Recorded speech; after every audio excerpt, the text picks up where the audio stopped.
नमस्कार मित्रांनो, तर चला बघूया आजच्या भागात काय ट्विस्ट घडला आहे. तर आता इकडे जी दामिनी आहे, ती वेड लागल्यासारखं करत असते. ती नुसती घाबरल्यासारखं करते. धैर्य आणि ते सगळेजण तिथे असतात. तर आता धैर्य म्हणतो, "अगं आई, काय होतंय तुला?" तर आता दामिनी म्हणते, की "धैर्य, मला काहीच कळत नाहीये.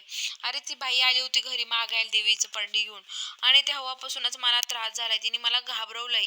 तर आता धैर्य म्हणतो, "काय त्या बाईनी? मी तिला तर सोडणारच नाहीये आता."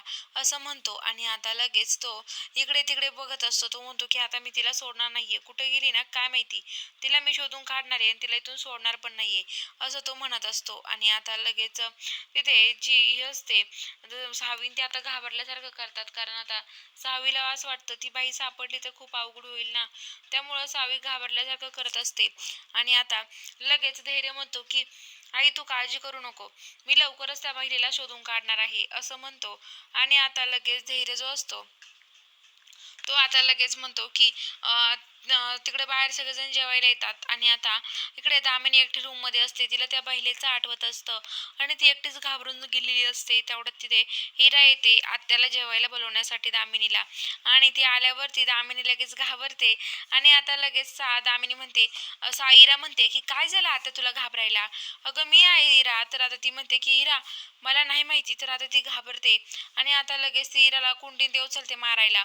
हिराच्या डोक्यामध्ये फुलदाणीची ती कुंडी मारते आणि हिरा आता लगेच तिथून निघून जाते, बाहेर येते आणि सगळ्यांना सांगते, "आत्याला वेड लागलंय, आता वेड्यासारखं करते, माझ्या डोक्यात हाणलंय तिने." असं म्हटल्यावरती धैर्य त्यांना खूप टेन्शन येतं. ते म्हणतात आता काय करायचं? आणि सगळेजण खूप टेन्शनमध्ये जातात. तेवढ्यात आता लगेच तिथे सावी म्हणते की आता काय करायचं. तर आता धैर्य म्हणतो की मी आता त्या महिलेला शोधूनच काढतो. कोण आहे ना ती महिला, मलाही शोधूनच काढायचं आहे, असं म्हणतो. आणि आता लगेच धैर्य शोधायला लागतो. तर इकडे आता सगळेजण ते जेवण वगैरे करतात.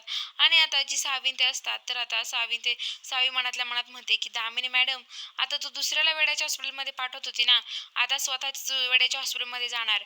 आणि धैर्य त्या दामिनीसाठी ताट बनवतो आणि जेवायला घेऊन येतो रूममध्ये. म्हणतो, "आई, माझ्या हाताने जेवण कर, भूक लागली असेल ना. भाजी कशी झालीये?" तर ती म्हणते, "छान झालीये."